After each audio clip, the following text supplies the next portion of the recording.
शिव को ढूंढने के लिए, भगवान शंकर को ढूंढने के लिए कोई कहे कि तुम्हें कैलाश पर्वत पर जाना पड़ेगा तो ही शिव मिलेंगे, नहीं।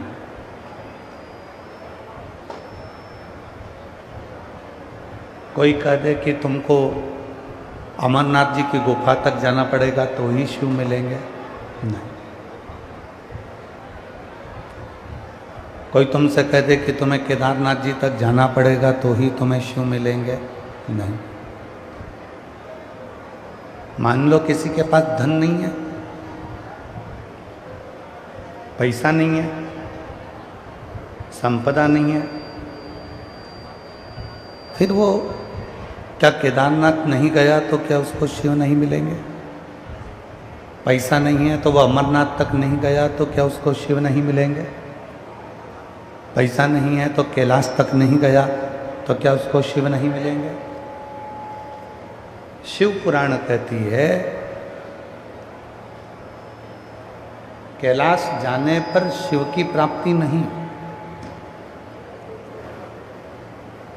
अमरनाथ जाने पर शिव की प्राप्ति नहीं, बल्कि अपने मन को इतना शीतल कर लो, अपने मन को इतना शांत कर लो, अपने मन को इतना निर्मल कर लो कि भगवान कैलाश छोड़कर हमारे मन में आकर निवास करने लगे, हमारे मन में आकर बैठे।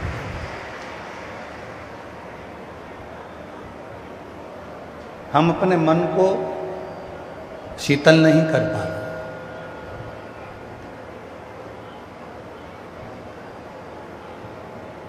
तैंतीस कोटि देवताओं में कौन से देवता ने विष पिया था? देवाधिदेव महादेव। विष पीने के बाद भी मेरे शंकर भगवान विषैले नहीं हुए। विष पीने के बाद भी मेरे शंकर भगवान विषैले नहीं। धतूरा खाने के बाद भी मेरे शंकर भगवान विषैले नहीं। विष धारण करने के बाद भी मेरे शंकर भगवान विषैले नहीं। पर आज का मनुष्य विष नहीं पीता तो भी विषैला। आज का मनुष्य धतूरा नहीं खाता तो भी विषैला। और वो विष उसके बुद्धि में, उसके चित्त में, उसकी जिह्वा में, उसकी वाणी में इतना हो गया, उसके मन में इतना हो गया कि वो किसी को श्रेष्ठ नहीं देख सकता।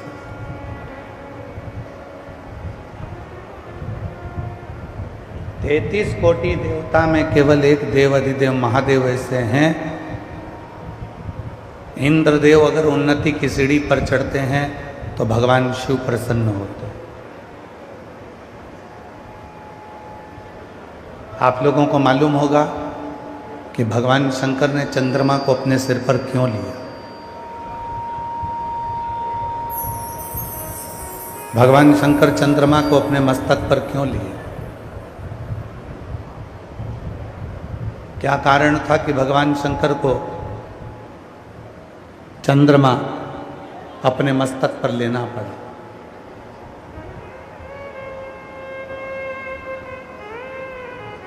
क्योंकि चंद्रमा एक ऐसा है, समुद्र की लहरें जब बढ़ती है चंद्रमा बढ़ता है, और समुद्र की लहरें जब घटती है तो चंद्रमा घटता है। शिवजी ने देखा कि केवल एक चंद्रमा ऐसा है कि दूसरे के सुख को देखकर सुखी होता है और दूसरे के दुख को देखकर दुखी होता है।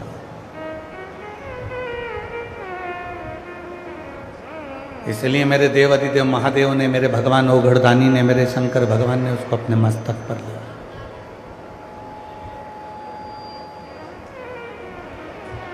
आज के समय में देवरानी का बच्चा अच्छे नंबर से पास हो जाए तो जेठानी का मुंह फूल जाता है। जेठानी को लगता है कि मेरा बच्चा क्यों अच्छे नंबर से पास नहीं हुआ। आज के समय में जेठानी का बच्चा अच्छे नंबर से पास हो जाए तो देवरानी का मुंह फूल जाता है। देवरानी का बच्चा अच्छा कमा रहा है तो जेठानी को बुरा लगेगा, जेठानी का बच्चा अच्छा कमा रहा है तो देवरानी को अच्छा नहीं लगेगा, बुरा लगता है। और शिव की प्रियता क्या है?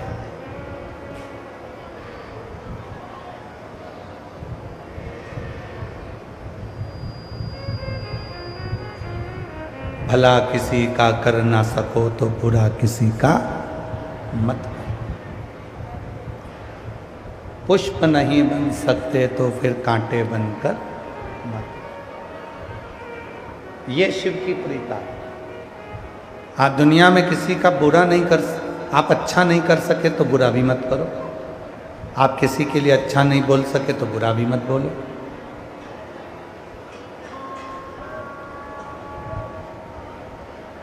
किसी ने बुरा कर भी दिया, कोई बात नहीं, उसके भाग्य में ललाट पर यही लिखा होगा। अपन अच्छा सोचो, क्यों विचार करें, क्यों अपनी सोच को गलत लेकर जाए, क्यों अपनी बुद्धि पर गलत विचारों को लेकर आए।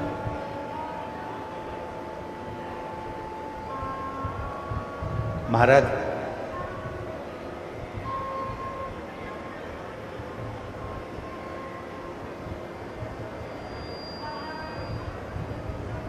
किसी ने एक प्रश्न किया था दिल्ली में, रोहिणी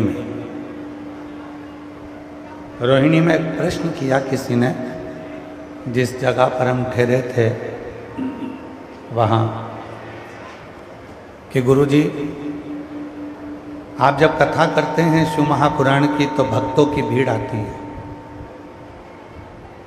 किसी को बैठने की जगह मिलती है, किसी को नहीं मिलती। कई लोग धूप में बैठे रहते हैं, गर्मी में बैठे रहते हैं, किसी के कानों में तो माइक की आवाज़ भी नहीं जाती है तो भी वो बैठे रहते हैं। आखिर फिर भी भगवान शंकर जो अंदर बैठे हैं उन पर भी उतनी कृपा कर रहे हैं और जो बाहर बैठे हैं उन पर भी उतनी कृपा कर रहे हैं।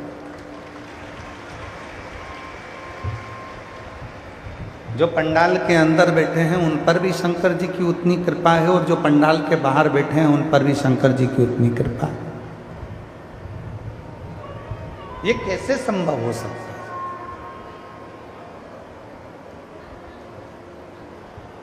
ये मेरी जीजियों, मेरे जीजाओं, मेरी बेटियों, मेरे बेटाओं, मेरे बुजुर्ग माँ बाप, एक बात याद रखना,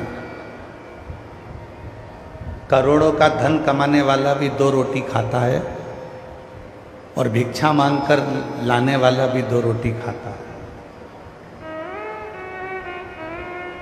करोड़ों की गाड़ी में घूमने वाला भी 2 रोटी खाता है और साइकिल पे चलने वाला भी 2 रोटी खाता है।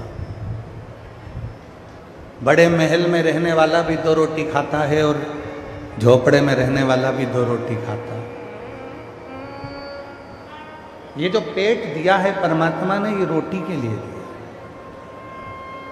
कोई करोड़ों का धन कमा लेगा तो वो सोने के बिस्कुट नहीं खा लेगा, चांदी की रोटी नहीं खाएगा।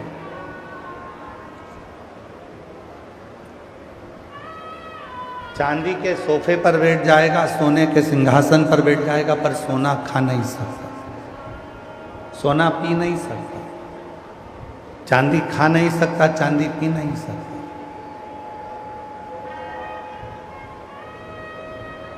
पेट वही है, उधर वही है। भगवान ने जो पेट दिया वो इसी सबसे दिया कि इसमें फालतू की चीज़ नहीं, केवल 2 रोटी अंदर जाना चाहिए भरने के। उसी तरह मेरे भगवान देवाधिदेव महादेव ने ये नियम बनाया कि कोई पंडाल में बैठा है वो भी और जो पंडाल के बाहर है वो भी, जो कहीं पर भी बैठकर मुझे भज रहा है, मुझे सुन रहा है, शिव पुराण कहती है मेरे ओघड़दानी वहीं पर उसका कल्याण कर ही देते हैं, उस पर कृपा कर ही देते हैं।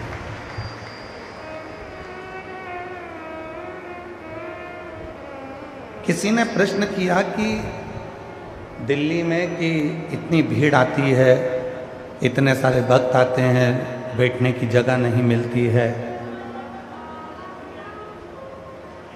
गर्मी भी बहुत रहती है, लोग बाहर बैठे रहते हैं, माइक की आवाज़ भी नहीं जाती है, फिर भी शिव कृपा करते हैं, शिव करुणा करते हैं, शिव दया करते हैं। ऐसे कैसे? शिव कौन है? मेरी हरियाणा की जीजियाँ भगवान शंकर को क्या मानती हैं? हम तो हमारे शंकर भगवान को अपना बाप मानते हैं, पिता मानते हैं। और यदि हम शिव जी को अपना पिता मानते हैं तो आप मेरी बहन हो, मेरी जीजी हो और मेरी बहन हो। अगर आपके भाई का पिता शिव है तो आपका पिता भी शिव ही है।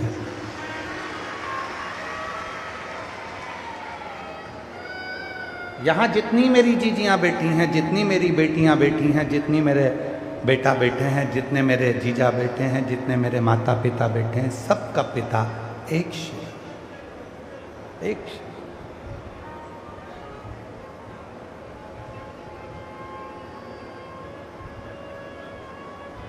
कोई दूसरा पिता ही नहीं।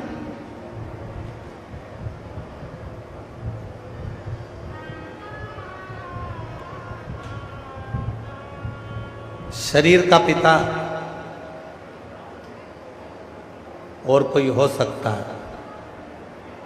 आप कहते हो मेरे पापा का नाम ये है, मेरे पिताजी का नाम ये शरीर का पिता। पर इस आत्मा का पिता तो केवल एक वो परमात्मा, वो शिव है, जिसने भेजा है संसार में।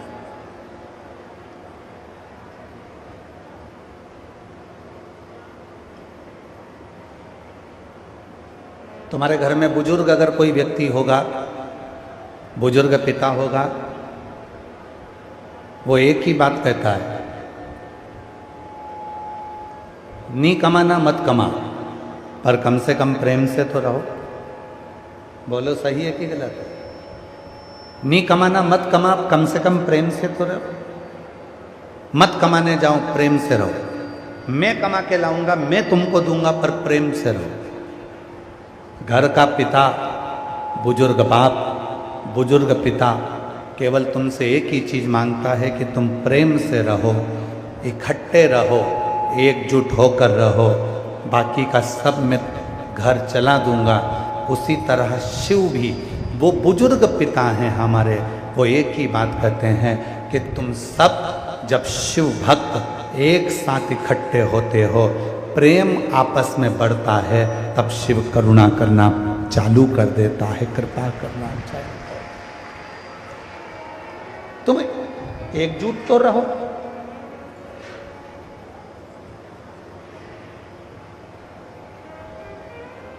घरोंडा की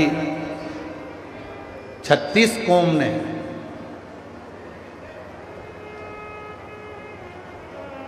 36 समाज ने एकजुटता दिखाई। और ये एकजुटता केवल घरोंडा के लिए नहीं है। ये एकजुटता जो 36 कौम ने दिखाई है, 36 समाज ने जो एकजुटता दिखाई है, ये पूरे विश्व में इन्होंने रिकॉर्ड कायम कर दिया कि हम सब एक हैं।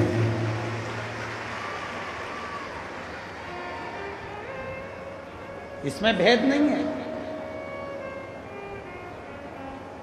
इसमें भेद नहीं है, सब एक है, सब।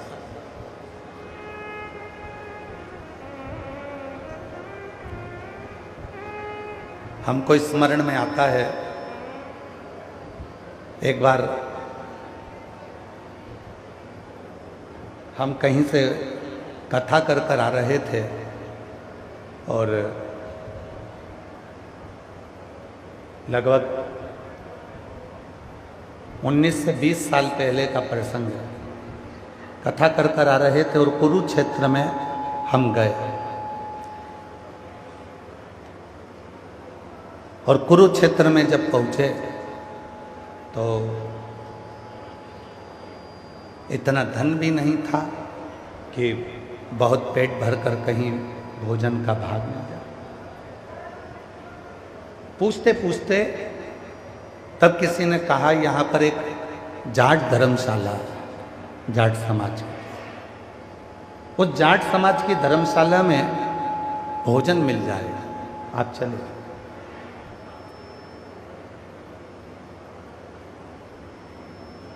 वहाँ गए, बड़ा सारा एक हॉल था, उसमें भोजन चल रहा था। वहाँ जाकर हम भी लाइन में लगे, भोजन लिया, भोजन किया। वहाँ किसी ने ये नहीं पूछा कि तुम कौन समाज के हो। वहाँ जाकर किसी ने ये नहीं पूछा कि तुम कौन हो। वो जाट धर्मशाला में कुरुक्षेत्र की जब पहुँचे और भोजन ग्रहण करा तो वहाँ के रजिस्टर पर लिखकर आए थे कि बहुत अच्छा लगा जो इस धर्मशाला में ये नहीं पूछा गया कि आप कौन समाज के हो, केवल व्यक्ति मनुष्य को देखा गया और भरपेट भोजन दिया गया, भरपेट भोजन दिया गया। राजनीति के चलते हुए आज के जमाने में लोगों ने समाज को तोड़ दिया।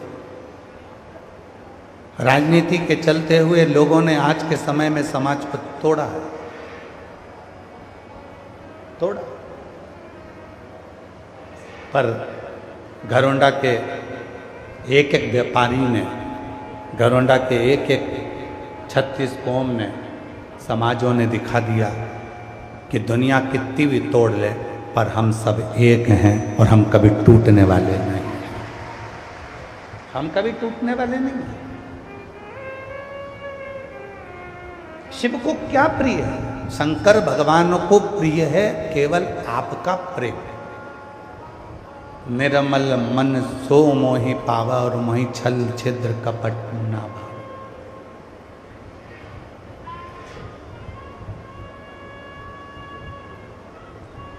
शिव को आपकी प्रीता प्रिय है, शिव को आपका प्रेम प्रिय है। किसी पुराण में यह नहीं लिखा कि शंकर भगवान को तुम्हें इतना लीटर दूध देना है, 50 लीटर दूध देना है, 100 लीटर दूध देना है, 100 किलो दूध देना है। शंकर भगवान को 1 किलो घी चढ़ाओ, शंकर भगवान को 50 किलो शक्कर चढ़ाओ, शंकर भगवान को 25 किलो ये चढ़ाओ, भगवान शंकर को 2 किलो ये चढ़ाओ। किसी भी पुराण में, और हम दूसरे पुराण की बात करें ना करें, पर शिव पुराण के अंदर कहीं पर भी नहीं लिखा कि शंकर भगवान को 108 लीटर दूध चढ़ाओ या 108 बेलपत्र चढ़ाओ या ढेर सारा गंगा जल भरकर चढ़ाओ। किसी पुराण में नहीं लिखा।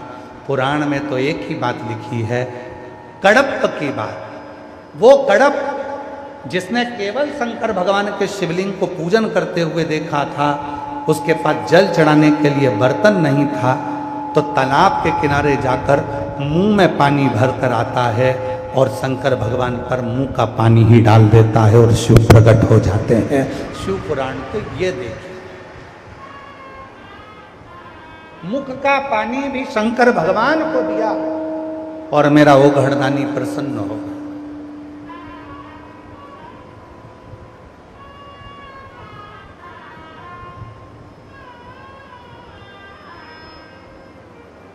शिव पुराण तो यहां तक कहती है।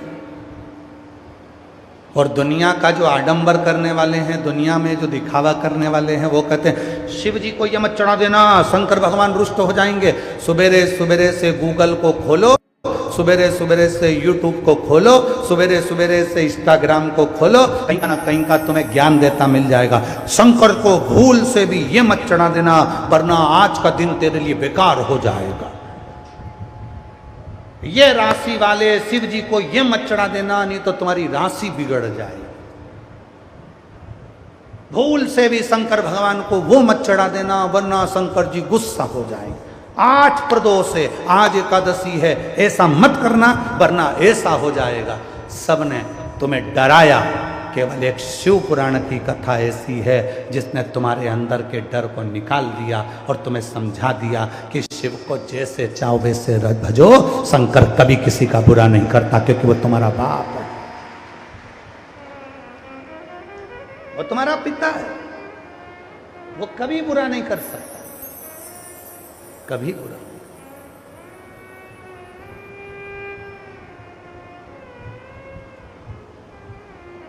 कल एक माता ने प्रश्न किया था, अगर वो बैठी हो तो उठकर खड़ी हो सकती है।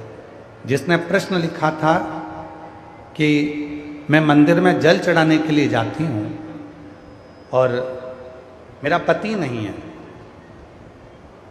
शांत हो गया। मैं तांबे के लोटे से जल चढ़ाती हूँ तो वहाँ पर मुझे बहुत सारे लोग टोकते हैं, कहते हैं कि तुम विधवा हो, विधव्य हो, तो तांबे के लोटे से जल मत चढ़ाओ। अगर कोई माता वो बैठी हो यहाँ तो हाथ हिला सकती है जिसने वो प्रश्न लिखा था। अगर कहीं बैठी हो तो हाथ हिला सकती। मुझे कई लोग टोकते हैं कि तुम्हारा पति नहीं है, तुम तांबे के लोटे से जल मत चढ़ा। मेरा उस बहन को निवेदन है, मेरी जीजी, जिन्होंने तुमसे कहा कि तांबे के लोटे से जल मत चढ़ाओ, उससे पूछना कौन सी पुराण में लिखा और कौन से शास्त्र में लिखा और कौन से वेद में लिखा।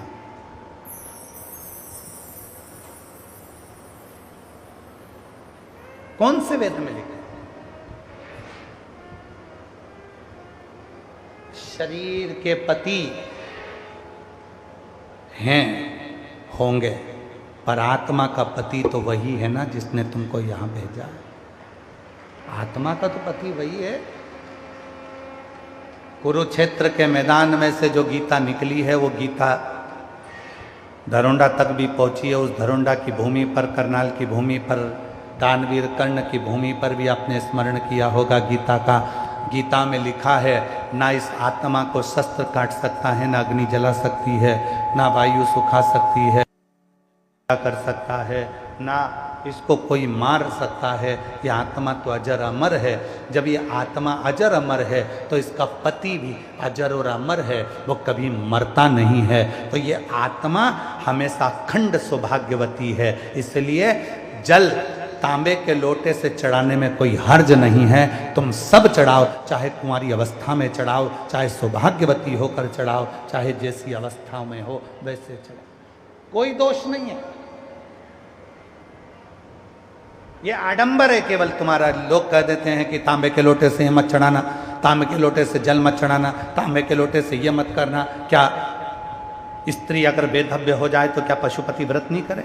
सोमवार का व्रत नहीं करे? 16 सोमवार नहीं करे? संकट सोमवार नहीं करे? कौन से पुराण में लिखा है? ऐसा कोई व्रत नहीं है, सब कर सकती है। शंकर भगवान का हरतालिका तीज का व्रत एक ऐसा व्रत होता है, यह माताएं करती हैं कि नहीं हमको नहीं मालूम। हरतालिका तीज का एक व्रत ऐसा होता है जो स्त्री जब तक अपनी अंतिम सांस गिनती है पलंग पर पड़े होकर, तब तक भी हरतालिका तीज का व्रत करती है। यहां तक शास्त्र में वर्णन आता है। वो किस अवस्था में, किस दशा में है, चले।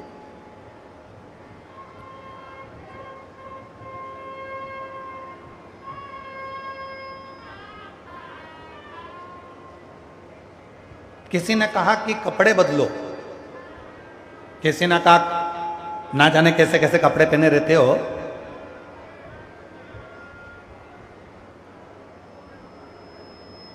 ना जाने कैसे कैसे कपड़े पहने रहते हो, ना जाने कहां कहां होकर आते हो और भगवान के मंदिर में चले जाते हो। अरे भाई, कपड़े बदलने से अगर भगवान मिलता होता तो शोरूम में एक से बढ़कर एक पुतले टंगे हैं जिनके रोज कपड़े बदलाते हैं, सबसे पहले भगवान उन्हीं को मिल जाता। कपड़े बदलने से परमात्मा कभी नहीं मिला। अगर मेरा शिव मिला है तो कलेजा बदलने से मिला है, कपड़ा बदलने से शंकर कभी नहीं मिल पाया।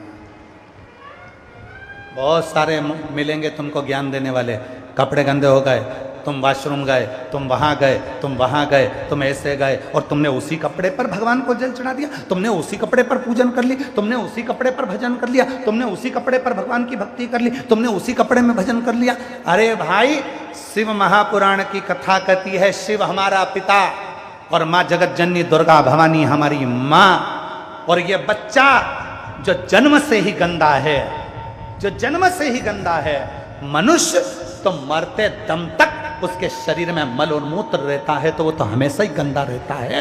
ये बच्चा उसका हमेशा गंदा है। उस माँ बाप को भी मालूम है कि मेरे बच्चे को गले लगाना है।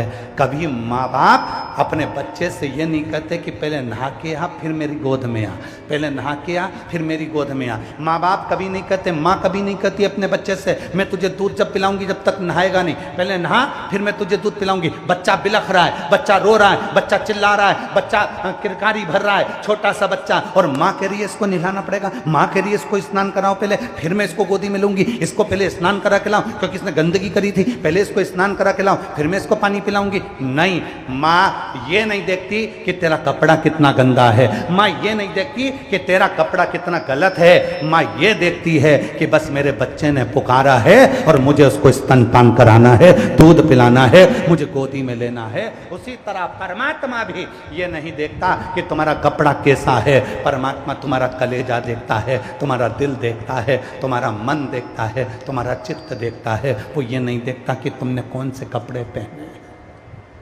कौन से कपड़े, किस कपड़े को तुम पहने हो, किस वस्त्र को तुमने पहना है। कई लोगों ने तो अपने प्रवचन में कह दिया अच्छे कपड़े पहनो तो भगवान को छुओ, और वो बुरे कपड़े पहने पहने अगर उसके प्राण छूट जाए तो भगवान को कब छुए, भगवान को कब भजे। अरे महाभारत में तो यहां तक कह दिया, श्रीमद् भागवत कथा में तो यहां तक कह दिया कि द्रौपदी तो रजस्वला धर्म से थी, 3 दिन का रजो धर्म द्रौपदी का था। उस दिन द्रौपदी अपने केस धोकर आई थी, रजो धर्म में द्रौपदी थी, और द्रौपदी उस रजो धर्म के समय पर भी भगवान को पुकार रही थी, तो भी भगवान आए और उसका चीर बढ़ाया। अर्थात हमारा शास्त्र, और कई लोग कह देते हैं रजो धर्म के समय पर भगवान का नाम मत लेना, रजो धर्म के समय पर भगवान का भजन मत करना, रजो धर्म के समय पर भगवान का स्मरण मत करना। कौन कहता? उसका नाम लेने में, उसको पुकारने में कभी समय मत देखो, कभी ये मत देखो कि कौन सा समय होगा, कौन सी घड़ी होगी, कौन सा पल होगा, ना जाने कौन सी श्वास हमारी आखिरी है। उसको तो तुम पिता मानकर जब चाहो जब पुकारो, जब चाहो।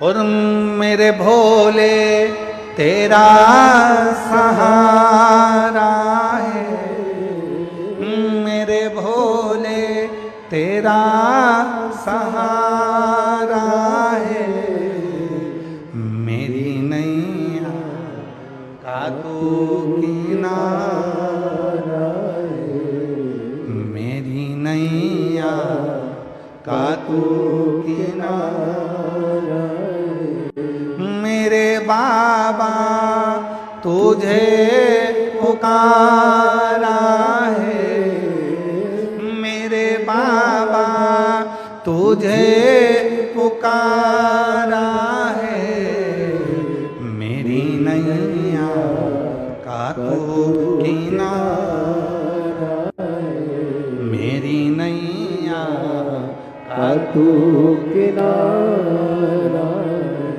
शिव को बहुता में नहीं चाहिए। शंकर भगवान को 100 लीटर दूध चढ़ाऊंगी तो शिव प्रसन्न होंगे, शंकर भगवान को मैं ऐसे जल चढ़ाऊंगी तो शिव प्रसन्न होंगे, शंकर भगवान के लिए मैं कपड़ा बदल कर जाऊंगी तो शिव प्रसन्न होंगे, शंकर भगवान के लिए मैं ऐसा करूंगी तो शिव प्रसन्न होंगे।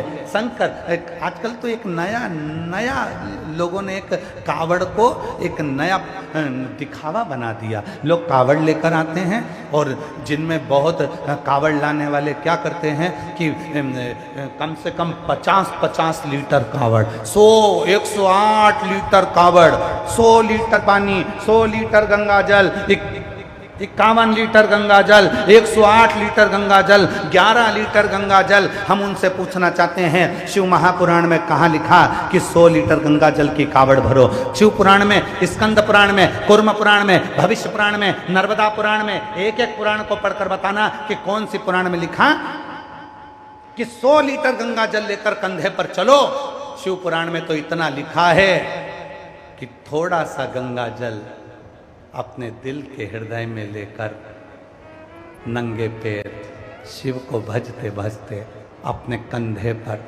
शिव की गंगा को लेकर जब शिव के पास जाते हैं तब अपनी 71 पीढ़ी को पार लगा देते हैं। ये शिव पुराण के अंदर लिखा है। ये शिव पुराण में लिखा। कावड़ भरो पर उस कावड़ को लेकर अपने हृदय को कष्ट ना हो, उस कावड़ को लेकर अपने शरीर को कष्ट ना हो, उस कावड़ को लेकर अपने तन को कष्ट ना हो। उस कावड़ को लेकर चल रहे हो, तुम्हारी मम्मी को लग रहा है, तुम्हारी मम्मा को लग रहा है, तुम्हारी माता को लग रहा है मेरा बेटे को कहीं बीमार ना पड़ जाए, इतनी कावड़ उठा ली। पापा को लग रहा है इतनी कावड़ उठा ली, भाई को लग रहा है इतनी कावड़ उठा ली, पत्नी को लग रहा है मेरे पति को कुछ ना हो जाए, कावड़ लेकर चल रहा है। उसका स्वास्थ्य गड़बड़ हो गया, हॉस्पिटल में पहुंचा दिया गया और उसको फिर इलाज चालू हुआ, उसका शरीर बेकार हो गया। शिव जी ने ये नहीं कहा कि अपने शरीर को इतना कष्ट दो। महाराज सारी पुराण कहती है कि भागवत पुराण में भी लिखा है, एक फल खाकर कथा को श्रवण करो, एक समय भोजन कर कर कथा को श्रवण करो। पर शिव महापुराण की कथा कहती है सुबह भी भोजन करो, शाम को भी भोजन करो, और अगर और भूख लगे तो कथा के मध्य में भी भोजन करो, पर कथा को श्रवण करो। अपनी चित्त में बिठाकर शिव को आनंद करो, क्योंकि मेरा भोलेनाथ, मेरा भोलानाथ, मेरा शंकर भगवान अपनी औलाद को भूखा नहीं देख सकता, क्योंकि उसकी पत्नी का नाम है अन्नपूर्णा। अन्नपूर्णा सोचती है, मां अन्नपूर्णा विचार करती है कि मेरी औलाद भूखी क्यों रह रही है, मैंने क्या इसके घर में अन्न नहीं दिया, खाओ आनंद में रहो। मेरा भोलानाथ कहता है अपनी चित्त को शुद्ध रखो, अपने मन को शुद्ध रखो, अपने भाव को शुद्ध रखो, अपने मन को निर्मल रखो, और अपने भीतर कपट का भाव ना रखो। मुझे तुमसे कुछ नहीं चाहिए, केवल निर्मल मन सो मोही पावा। मुझे तुमसे ज्यादा की आस नहीं है, मुझे तो केवल तुमसे एक लोटा जल समस्या का, ज्यादा नहीं थी।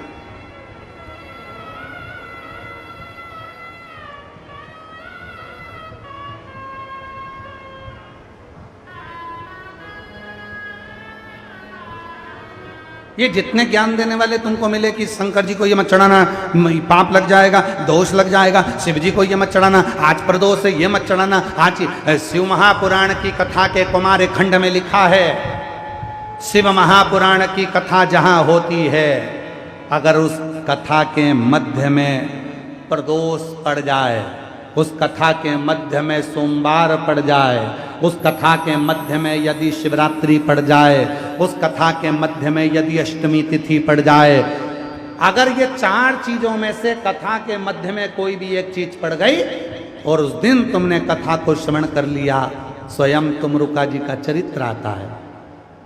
शिव महापुराण की विद्येश्वर संहिता वर्णन कर रही है, शंकर पार्वती कथा सुनने के लिए ईश्वर गोरा बनकर बैठ गए। शिव और पार्वती ईश्वर गोरा बन गए, कथा सुनने के लिए गणागौर बनकर गणगौर बनकर बैठ गए। 33 कोटि देवता आ गए, सारी नदियां आ गई, सारे सरोवर आ गए, सारे तालाब आ गए, सारी बावड़ियां आ गई, सारे तीर्थ आ गए। इतने सारे तीर्थ, बावड़ी, सरोवर, कुंड सब आकर इकट्ठे हो गए, सारे की सारे। शिव जी ने पूछा, कथा सुनने के लिए हम बैठे हैं तो तुम सब क्यों आए? तुम्हें तो सृष्टि का कार्य करना है, सृष्टि को आगे बढ़ाना है, और तुम सब कथा सुनने के लिए आ जाओगे तो फिर सृष्टि के कार्य को कौन करेगा? सारे देवताओं ने कहा हमको भी शिव पुराण की कथा सुनना है, तुमरुका जी के मुख से। शंकर भगवान ने कहा तुम सब जाओ, एक काम करो, कथा के मध्य में अगर प्रदोष पड़े उस दिन तुम सब आ जाना, और अगर प्रदोष नहीं पड़ा तो जिस दिन सोमवार पड़े उस दिन तुम सब आ जाना। सोमवार नहीं पड़ा तो अष्टमी तिथि पड़े तुम सब आ जाना, वो भी नहीं पड़ा तो कथा के मध्य में अगर शिवरात्रि पड़ जाए महीने की तो तुम सब आ जाना। जिस दिन तुम आओगे, बैठोगे, जो भी कथा श्रवण कर रहे होंगे उनको किसी तीर्थ में जाने की जरूरत नहीं पड़ेगी। जब सारे तीर्थ प्रदोष के दिन कथा में आ जाएंगे तो उसका फल उन सभी श्रोताओं को प्राप्त हो जाएगा। इसलिए शिव महापुराण का कथा का छठा दिन क्या कहलाता है? जम के बोलो जरा, शिवरात्रि। कथा का छठा दिन शिवरात्रि कहलाता है। शिव भक्त आते हैं अपार संख्या में, लाखों लाख शिव भक्त पहुंचते हैं कथा के छठे दिन कथा को श्रवण करने के लिए। रात भर पंडाल में कीर्तन करते हैं, सवेरे 8 बजे कथा श्रवण करते हैं और सब अपने घर को चले जाते हैं। उनको मालूम है कि कथा की शिवरात्रि होगी तो सारे नदी, तालाब, बावड़ी, सरोवर, कुंड, सारे तीर्थ उस दिन कथा में रहेंगे। और हमने अपनी जिंदगी के अगर कोई पाप भी कर दिए होंगे और वहाँ कथा के मंडप तक अगर हम पहुँच गए होंगे तो हमारी जिंदगी के सारे पाप समाप्त हो जाएंगे और हमारा कल्याण हमारा भोलेनाथ कर देगा। उसको मालूम है।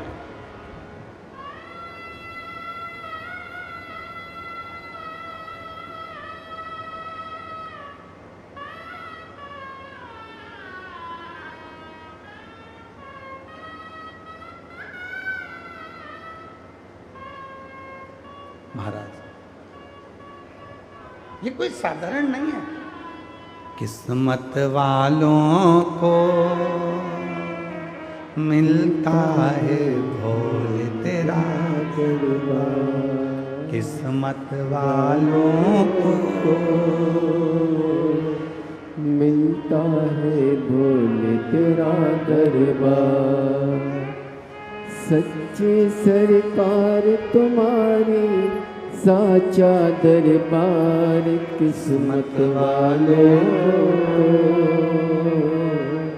मिलता है भोले तेरा दरबार। किस्मत वाला जिसके ललाट पर लिखा शिव जी ने कथा में यजमान ये बनेंगे, जिसके ललाट पर लिखा शिव जी ने कथा में सहयोग ये करेंगे, जिसके ललाट पर लिखा शिव जी ने कि ये समाज, ये कुल, ये परिवार कथा में आगे आएगा और ये व्यक्ति आगे बढ़कर काम करेगा, ये समाजें इकट्ठी होकर कथा कराएगी। दुनिया का कोई कितना भी कर ले, जो ललाट पर शंकर जी ने जिसके लिखा था उसने सहयोग कर कर इस कथा में अग्रणता प्रदान करी और कथा को करवाया। जिसके ललाट पर लिखा था, और हमने पहले भी कहा, छोटी सी डायरी लाकर उसमें लिख कर रखना, 10 रुपए का बिस्कुट खिलाया है, या हमने 21,000, 51,000 या 5,000, 3,000 हमारी समाज ने दिए हैं, उसको लिख कर रखना। 3 महीने बाद बात करेंगे कि मेरा बाबा उसका दुगना कर कर प्रदान करता है कि नहीं करता, क्योंकि वो शिव है।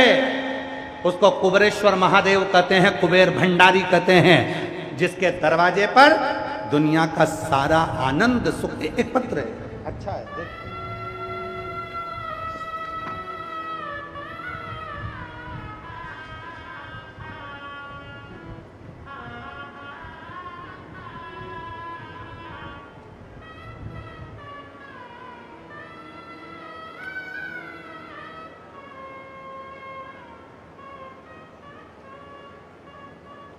पत्र पढ़िएगा जरा।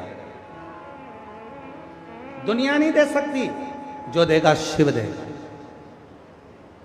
सामान बेचने वालों से निवेदन है, जो भी यहाँ पर कुरकुरा उरकुरा बेच रहे हैं, हमारा समिति के कार्यकर्ताओं से, मंडी समिति के सभी कार्यकर्ताओं से निवेदन है, जो बाउंसर भी लगे हैं उनसे भी निवेदन है। कल भी पत्र आया था कि हम लोग कथा सुनते हैं और सामान बेचने वाले बीच बीच में आकर सामान बेचते हैं, कृपया निवेदन है आप लोग बाहर स्टॉल लगाएं, मना नहीं है, पर पंडाल के अंदर कथा सुनते समय कोई भी सामग्री ना बेचें, इसका ध्यान रखें, मर्यादा बनाकर रखें। मंडी समिति, ये धरोंडा की जो आयोजक समिति है, इसने किसी को मना नहीं करा सामान बेचने के लिए, पर इस समिति का साथ दो आप। और जब समिति इतना प्रेम आप लोगों को दे रही है तो आप लोगों को मर्यादा में रहना चाहिए। बाहर जाकर आप लोग बेचिए, पर कथा पंडाल के अंदर कोई सामग्री ना बेचे। पत्र देखिए, कोई नहीं दे सकता, वो शिव देता है। मेरा नाम नीतू है, मेरे पति का नाम शिव कुमार पंजेटा है, कहीं बैठे हो तो आ सकते हैं। मेरा नाम नीतू है, मेरे पति का नाम शिव कुमार पंजेटा है, गुरुदेव, गांव सिरसमा, जिला कुरुक्षेत्र की, हरियाणा की रहने वाली हैं। कहीं बैठी हों आ सकती हैं, हाथ हिला सकती हैं, और अगर आई हों तो आ सकती हैं। कुरुक्षेत्र हरियाणा की रहने वाली हूँ, मेरा मोबाइल नंबर ये है। गुरुदेव, हमारे ऊपर बहुत कर्जा था, एक समय ऐसा आया कि हमारे पास बच्चों की स्कूल की फीस भरने तक के पैसे नहीं थे। हमने लोगों से उधार लेकर बच्चों की स्कूल की फीस भरी। गुरुदेव, मुझे और मेरे पति को चिंता रहने लगी कि घर कैसे चले। मैं घर घर में अकेली बैठकर रोया करती और सोचती रहती, कर्जा कैसे चूकेगा। जहां कोई काम मिल जाता वहां करने के लिए चले जाते। थोड़ा बहुत काम मिलता, 100-200 रुपये कमा कर वापिस अपने घर को संभालते, पर समझ नहीं आता कि करे क्या। फिर मैंने एक दिन आस्था चैनल पर आपकी कथा सुनी। उस समय आप पत्र पढ़ रहे थे गुरुदेव, उस पत्र को सुनकर मुझे कथा पर विश्वास हुआ। फिर मैं रोज टीवी पर आगे आसन लगाकर बैठती और कथा सुनती, रोज महादेव को जल चढ़ाती और आप जो उपाय बताते वो उपाय करती। मैंने पशुपतिनाथ का व्रत करने का प्रारंभ किया और रोज कथा सुनती। मैंने 3 बार पशुपतिनाथ का व्रत किया।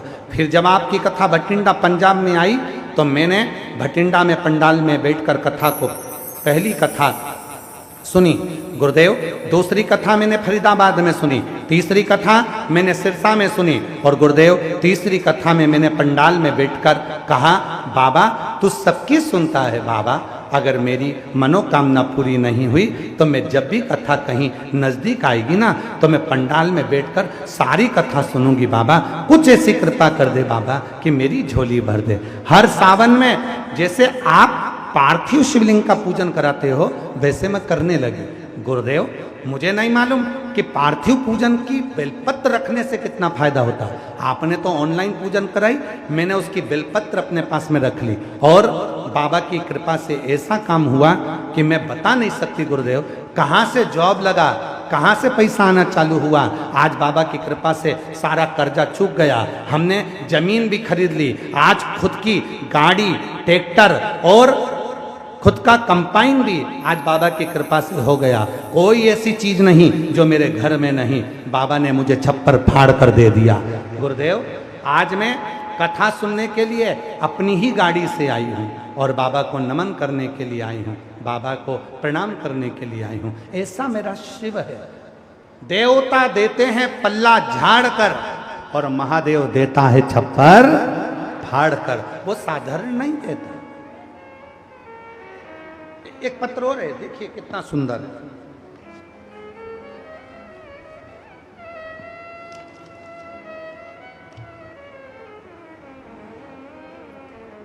मैं निशा, पति का नाम जगतार सिंह, गांव रावा, जिला कुरुक्षेत्र, हरियाणा की रहने वाली हूं। कहीं बैठी हो हाथ हिला सकती हैं, अगर कहीं बैठी हो तो आ सकती हैं। मैं निशा, पति का नाम जगतार सिंह, गांव रावा, जिला कुरुक्षेत्र, हरियाणा से हूँ। मेरी शादी को 24 साल हो गए थे और हमारे यहाँ कोई संतान नहीं थी। बाबा संतान का सुख हमारे यहाँ हुआ नहीं, 24 वर्ष निकल गए, ऐसा कोई डॉक्टर नहीं बचा जिसको हमने नहीं दिखाया, जगह जगह गए पर फिर भी 24 साल तक औलाद नहीं हुई। तब किसी ने कहा, वो सियोर वाला बाबा कथा कहता है, अगर पंडाल में बैठकर वहाँ की मिट्टी को उधर से लगाया जाए और प्रणाम कर कर कथा सुनी जाए, बाबा सुनता है। हम कथा के पंडाल में पहुंच गए और वहाँ की मिट्टी को अपने उदर में लगाया, बाबा को प्रार्थना करी और बाबा की कृपा से 24 साल के बाद मेरे घर में संतान की प्राप्ति हुई। मैं बाबा को यहाँ प्रणाम करने के लिए आई हूँ। कहीं बैठी हो, निशा जगतार सिंह, गाँव राभा, जिला कुरुक्षेत्र से आई हैं, बाबा को प्रणाम करने के लिए आई हूँ। बाबा शिव तत्व किसको कहते हैं, शिव की उदारता किसको कहते हैं?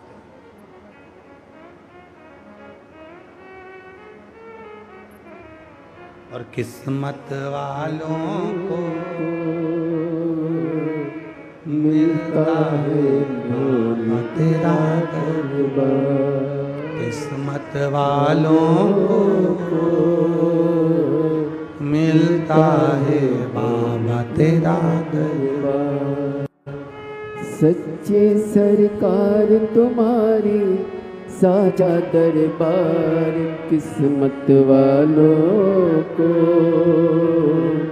मिलता है बाबा तेरा दरबार, किस्मत वालों को मिलता है बाबा तेरा दरबार। आपके भीतर का जो भाव, शिव को आपका केवल प्रेम चाहिए, शिव को आपका केवल समर्पण चाहिए। शंकर भगवान कभी तुमसे धन की चाह नहीं करेंगे, शिव जी कभी तुमसे वैभव की चाह नहीं करेंगे। शिव जी तो केवल कहेंगे एक लोटा जल सारी समस्या। भावप्रिय,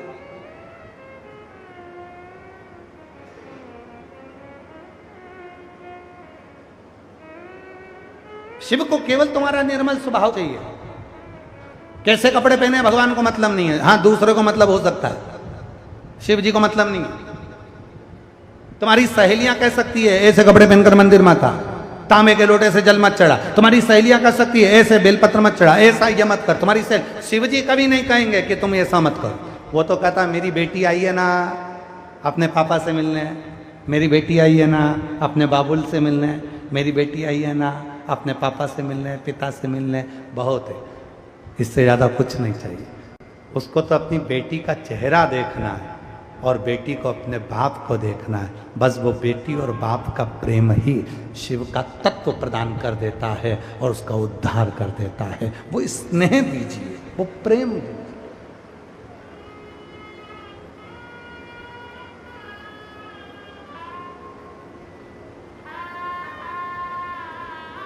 जितने पंडाल में कथा सुन रहे हैं ना, कभी माइक लेकर इनसे पूछने के लिए जाना, कभी पूछना इन लोगों से। वो सियोर वाला बाबा तो तुम्हें दिखता ही नहीं है। तुम तो इतनी पीछे बैठे हो, गर्मी में बैठे हो, छाता लगा कर बैठे हो, अपना आसन बिछा कर बैठे हो, तुम्हें परेशानी नहीं हो रही? तुम जितना माइक लगाकर पूछोगे मेरी जीजियां, मेरे जीजा, मेरी बेटियां, मेरे बेटा, मेरे बुजुर्ग माँ बाप, तुम्हें माइक लगा कर पूछोगे तो एक ही बात कहेंगे, हमें तो बस आकर बैठना है, 2 शब्द कान में जाएंगे, उतना बहुत है। उसको मालूम है कि मैं आ गई, बस उतना उसको मालूम पड़ना चाहिए, बाकी का कोई दिक्कत नहीं। याद रखना, उसकी बस कृपा की दृष्टि चाहिए, कृपा। तो गुरुजी तो दिखे ही नहीं, ना दिखे कोई बात नहीं, बहुत। सूर्य ये नहीं कहता कि तुमको आवाज लगाकर निकालेगा घर से बाहर, ए कमलेश थोड़ा बाहर आ, मैं सूरज की रोशनी करूंगा। सूरज देवता कभी कहते हैं कि मैं तुझे रोशनी करूंगा, तू बाहर आ। सूरज देवता तो कहते हैं मेरी किरणें निकल रही है, तू चिंता मत कर, तू जहां रहेगा वहां तुझे छू लेगी और तेरा कल्याण कर दे। ये तो मन का भाव है। एक पत्नी पति से बोली, शादी की सालगिरह आ रही है, मुझे शिमला घूमने ले चलो। पत्नी ने पति से कहा मुझे शिमला घूमने ले चलो।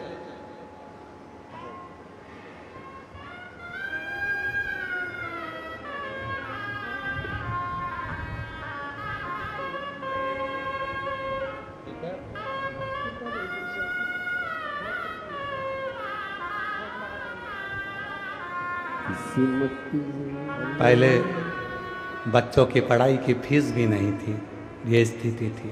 कर्जा इतना ज़्यादा हो गया था कि चूक नहीं रहा था, सब रखा गया था गिरवे। बाबा की कृपा से पुनः वापिस बाबा ने वैभवपति बनाया। एक बार जोरदार ताली बजाकर स्वागत। शिव तत्व कहता। एक पत्नी ने पति से कहा, सुनो शादी की सालगिरह आ रही है,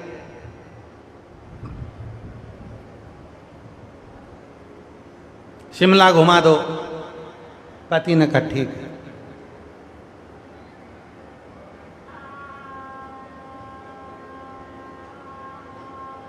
दो महीने के बाद शादी की सालगिरह आ गई। पत्नी अपना सामान जमा रही थी, कपड़े। पति गया सब्जी मंडी, वहां से एक शिमला मिर्च खरीद लाया। शिमला मिर्च को बांध दिया धागे में। पत्नी जहां कपड़े जमा रही थी वहीं पर घुमाने लगा। पत्नी ने कहा क्या कर रहे हो, पागल हो गए हो? पति बोला शिमला घुमा रहा हूं।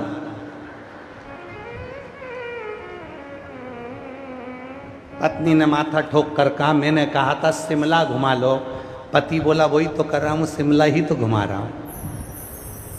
पत्नी बोली ये शिमला नहीं, मुझे शिमला समझ वाली।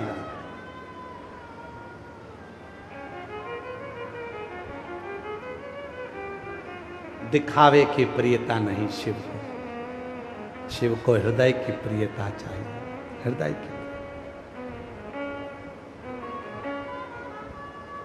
आज के लोग कहते हैं कि कलयुग बहुत बेकार आ गया, रोज रोज लोग कलयुग का रोना रोते हैं। इतना बेकार कलयुग है, इतना बेकार कलयुग, हे भगवान घोर कलयुग चल रहा है, हे भगवान ऐसा कलयुग चल रहा है, हे भगवान वैसा कलयुग चल रहा है। लोग कलयुग का ही रोना रोते रहते दिन रात बैठकर। अरे उनको समझाओ, कलयुग ऐसा तो दुनिया में पहले युग नहीं हुआ। सतयुग में यज्ञ अनुष्ठान करना पड़ता था, तब साधना करना पड़ती थी, तब भगवान प्रसन्न होते थे। त्रेता में तब साधना करना पड़ती थी, तब भगवान प्रसन्न होते थे। द्वापर में तब साधना करना पड़ती थी, यज्ञ करना पड़ते थे, तब भगवान प्रसन्न होते थे। कलयुग इतना सरल है कि एक लोटा जल लेकर शिव जी को चढ़ाओ और शंकर जी प्रसन्न हो जाते हैं। इससे बढ़कर और क्या चाहिए कलयुग? क्या चाहिए?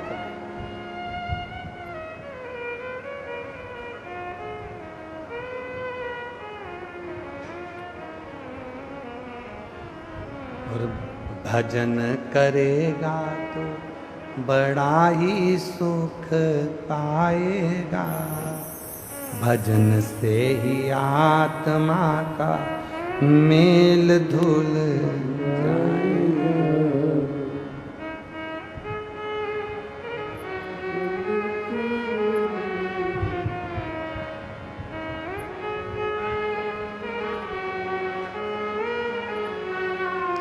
रोज थोड़ा थोड़ा शिव का भजन कर, रोज थोड़ा थोड़ा शिव का भजन। बहुत है उतना, ज्यादा नहीं, थोड़ा, अधिकता में नहीं चाहिए शिव को।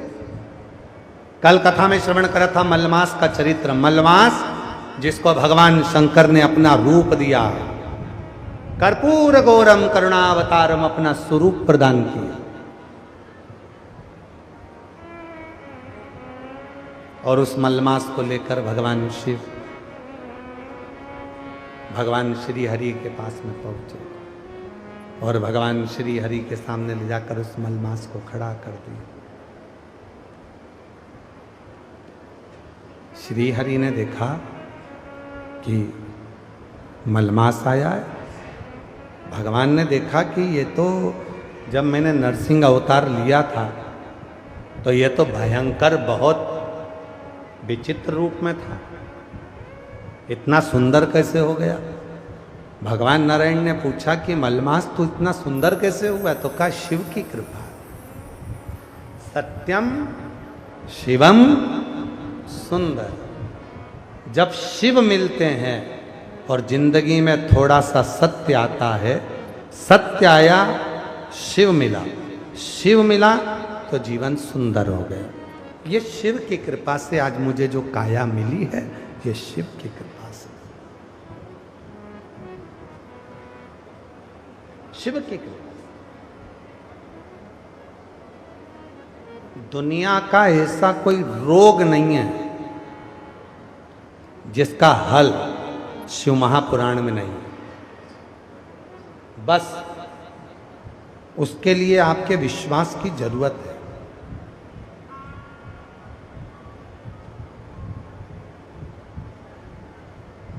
उसके लिए आपके भरोसे की जरूरत है।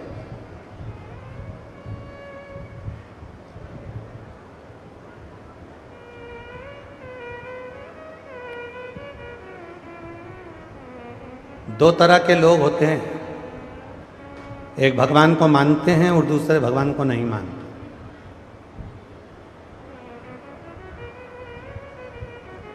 घर में दो तरह के रिश्तेदार होते हैं, एक थोड़ा सा सम्मान दो उसमें खुश हो जाते हैं, और एक वो होते हैं जिनको सम्मान दे देकर थक जाओ तो भी वो जीवन में खुश नहीं हो पाते। पूरी जिंदगी सम्मान दिया उनको तो भी खुश नहीं होंगे, तो भी उनका मुंह भगोने जैसे रहेगा, तबेले जैसे।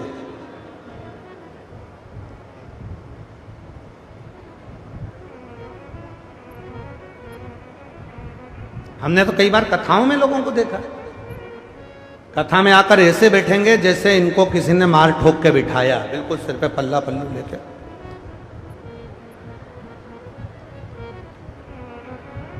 अब भगवान भी मन में सोचते होंगे क्यों आई घर से, किसने कहा था कि तू कथा में जा? अरे भाई, फोटो खिंचाने के लिए भी जाते हैं तो फोटो वाला भी बोल देता है, ए अम्मा स्माइल प्लीज।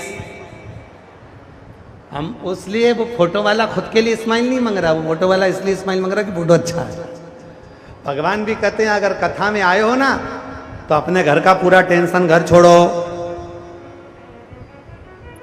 पूरा घर का टेंशन घर, कितना भी दुख है घर, कितनी भी तकलीफ है, सब घर छोड़ कर आओ।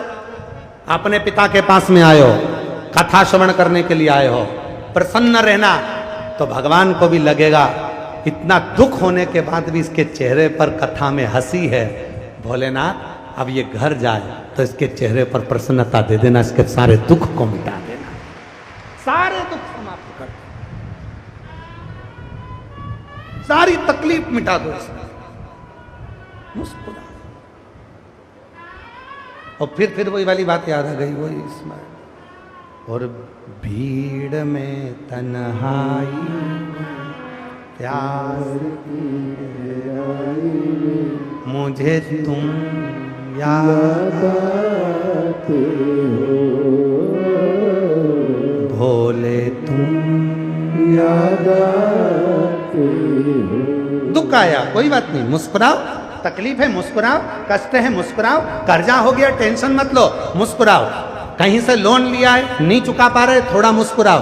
कोई तकलीफ आ गई शरीर में, रोग आ गया, बीमारी आ गई, कष्ट आ गया, बार बार उसका मनन चिंतन मत करो, मुझे ये वाली बीमारी हो गई, मुझे ये वाली बीमारी हो गई। कई माताएं ऐसी है, कई मेरी जीजियां ऐसी हैं, कई मेरे जीजा ऐसे हैं, जरा सा उनके शरीर में कष्ट हुआ और वो गलत गलत सोचने लगते हैं, मेरे घुटने में तकलीफ आ गई, कहीं घुटना तो नहीं बदलना पड़ेगा, कहीं मेरे कमर में गुरिया तो नहीं खसक गया, कहीं मेरे छाती में दर्द आया तो कहीं मुझे अटैक तो नहीं आ गया, मेरी छाती में कहीं ऐसा तो नहीं कि कोई मेरी नस मस बंद है, मुझे ऐसा लग रहा है कि मेरी एंजियोग्राफी कराना पड़ेगी, कहीं मुझे बाईपास कराना पड़ेगा। बार बार बार बार जरा सी गैस फंसी और तुमने बार बार गलत सोचा, तुमने विचार करा मेरे को यहाँ दर्द हो रहा है, कहीं मुझे बड़ी बीमारी तो नहीं हो जाएगी, कहीं मुझे कैंसर जैसा रोग तो नहीं हो जाएगा, डॉक्टर ने कह दिया गठान हो गई, गठान होने से तुमने गलत सोचना चालू कर दिया, कहीं मुझे बड़ी बीमारी तो नहीं हो जाएगी, कहीं मुझे बड़ी बीमारी तो नहीं हो जाएगी। तुम्हारी चित्त वृत्ति में वो गलत गलत गलत गलत गलत सोचते रहे सोचते रहे सोचते रहे, जितना गलत सोचते रहे दिन भर में 24 घंटे में एक बार सरस्वती तुम्हारे दिमाग में, बुद्धि में, चित्त में, वाणी में आती है और वो तुम्हारा गलत हो गया।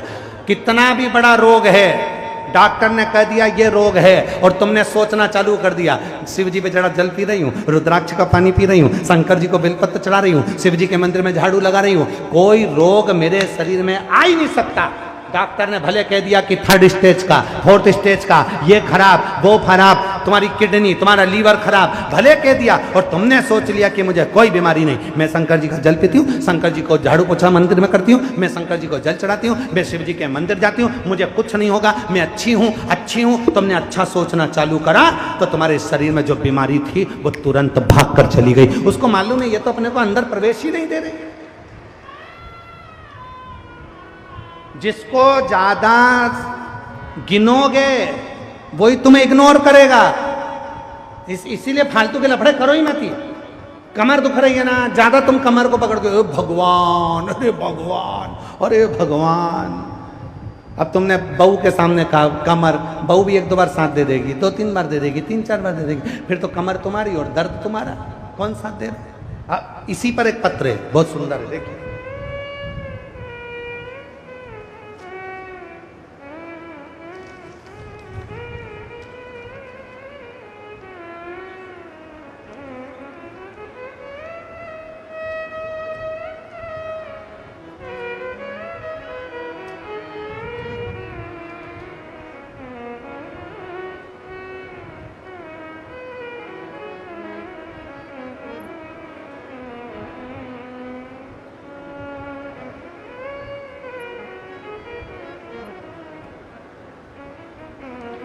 देखो जरा पत्र देखिएगा, आप लोग पढ़ो पत्र को जरा।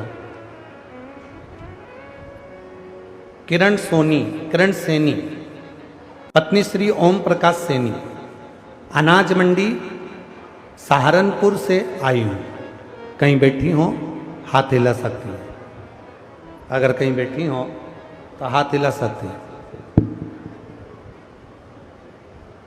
किरण सैनी, पत्नी श्री ओम प्रकाश सैनी, अनाज मंडी सहारनपुर से आई हैं।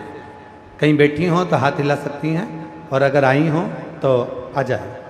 गुरुजी, 9 साल पहले मुझे 4th स्टेज का कैंसर हुआ। जरा पत्र पर ध्यान देना। 9 साल पहले मुझे 4th स्टेज का कैंसर हुआ था। ऑपरेशन हुआ, कीमो हुआ, ठीक हो गई। 4 साल बाद फिर से रिपोर्ट आ गया, फिर वही कीमो ऑपरेशन हुआ। तभी से मेरे बैक पेन रहने लगा। फिर वापिस पता करा तो बताया कि मेरे पेट में वापिस कैंसर आ गया है, गांठ हो गई है। डॉक्टर ने कहा इसका भी ऑपरेशन करना पड़ेगा। अब जब पहले ऑपरेशन हो चुका है, 2 बार हो गया, 4th स्टेज का कैंसर, फिर गठान आ गई। अब मन में आया क्या करें, ऑपरेशन वापिस बोल दिया।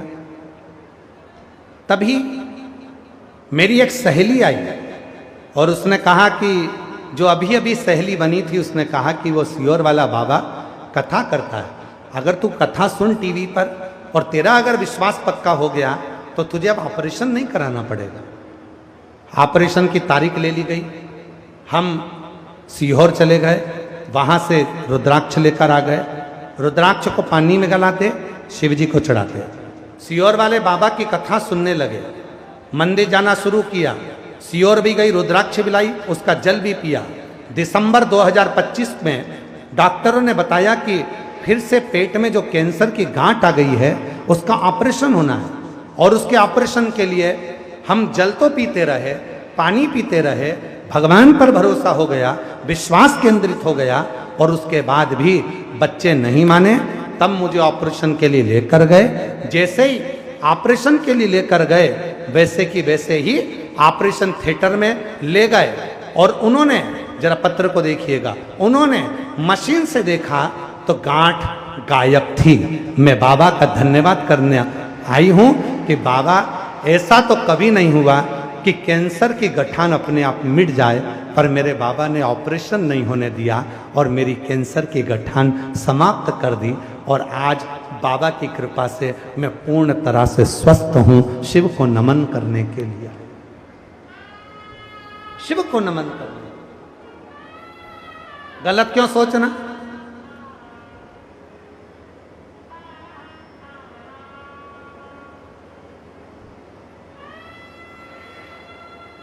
घरोंडा की जीजियों ने बोलना एक बार ईमानदारी से, कथा कैंसिल हो गई थी। बोलो बोलो, सही है गलत है? कैंसिल हो गई। पर घरोंडा की कई मेरी बहनें जिन्होंने मन में सोच के रखा था कथा तो होगी, कथा तो होगी, कथा तो होगी, उनके अच्छा मन में चलना प्रारंभ हुआ। और ऐसा मन में अच्छा चलना चालू हुआ कि बाबा की कृपा से आज कथा का 3रा दिन हो गया। अच्छा सोचो।